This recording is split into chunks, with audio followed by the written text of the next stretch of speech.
My policy brief is on the topic of healthier food choices in schools for children and how this can positively benefit their overall health. While the USDA currently regulates school lunch offerings on a national level, no such regulations exist for items sold outside of the cafeteria, like in vending machines and school stores and places like that. Food and beverage choices offered as these competitive foods present opportunities for children and adolescents to make unhealthy food choices that can negatively benefit them through these items with minimal nutritional value. Competitive foods are listed as those that are sold in vending machines, school stores, concession stands, fundraising booths, or any other event sponsored by the school or on the school property, such as like at football games or other sporting events. With obesity on the rise in children and adolescents, it is crucial that the state of South Carolina examine ways to emphasize to children the importance of eating healthily.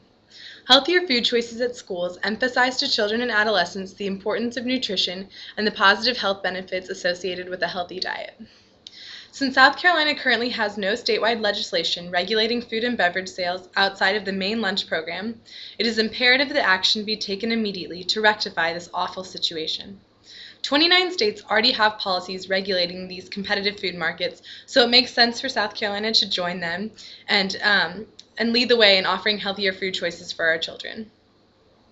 My recommendations for action are that South Carolina needs to immediately consider implementing a statewide policy that limits the food and beverages sold as competitive foods in elementary, middle, and high schools. Any foods or beverages not sold through the cafeteria lunch program should meet strict nutritional guidelines to adhere to these health regulations. These guidelines should dictate the sale of competitive foods that do not exceed 200 calories per item, have less than 35% total calories from fat, have less than 10% total calories from saturated fat, have 0 grams of trans fat, have less than 35% total calories from sugar, have less than 200 milligrams of sodium, and bread products that are comprised solely of whole grains. In addition, beverages should contain no artificial sweeteners or caffeine, so no more soft drinks. All juice products must contain 100% fruit or vegetable juices, and milk should only be low or non-fat milk. These guidelines are actually taken from Massachusetts policy that states these guidelines for nutritional foods, and it's worked really well for them in the year that they've implemented it, so I think it would work really well for South Carolina as well. Obesity currently affects 17% of children and adolescents nationally, but this statistic does not reflect the current obesity crisis going on in South Carolina. Here, a staggering 25% of children and adolescents are obese, which is well above the national average and obviously a cause for concern. Obesity can lead to an abundance of health issues, including type 2 diabetes, hypertension, and many other diseases later in life that you may not notice just because you're overweight as a child. You may not know how awful the health impacts can be later on in your life. Fortunately, a healthy diet can help to prevent and combat obesity and some of these issues that I previously mentioned. Offering healthier food and beverage options gives children and adolescents the crucial ability to fight obesity through a healthy diet. Not only can a healthy diet affect children's physical health, but it can also affect their academics. Children are more likely to succeed in school and get better grades when they have food with higher nutritional qualities. Unfortunately, placing unhealthy competitive food options in schools kind of counteracts this, and it gives children the option of eating these unhealthy foods that can negatively impact their academics. Competitive food venues have become increasingly commonplace in schools, and the state of South Carolina needs to recognize the importance of their presence and what a huge impact they can have on a child's overall health and what they choose to eat while they're on school grounds. While South Carolina has not implemented policies limiting the sale of competitive foods at schools, other states have made changes to their state legislation.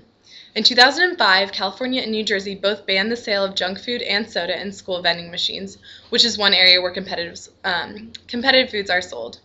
While these efforts highlight the importance of vending machines and how commonplace they've become in schools, it doesn't deal with the full issue. On July 13, 2011, the Massachusetts Public Health Council approved the nutrition standards for competitive foods and beverages in public schools. This offered guidelines for competitive schools similar to the ones in my recommendation for action that limit the amount of fat and sugar found in foods and basically set very strict guidelines for what can be sold on school property.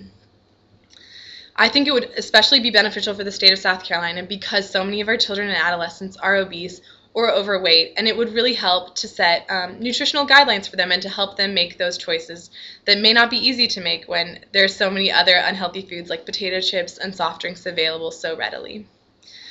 As obesity continues to rise, it's important that we do something to help the problem. This is just one area where we can take action and really show our children that we care about them and we care about their health, which can definitely be affected by having unhealthy food options available at school where they spend so much of their time.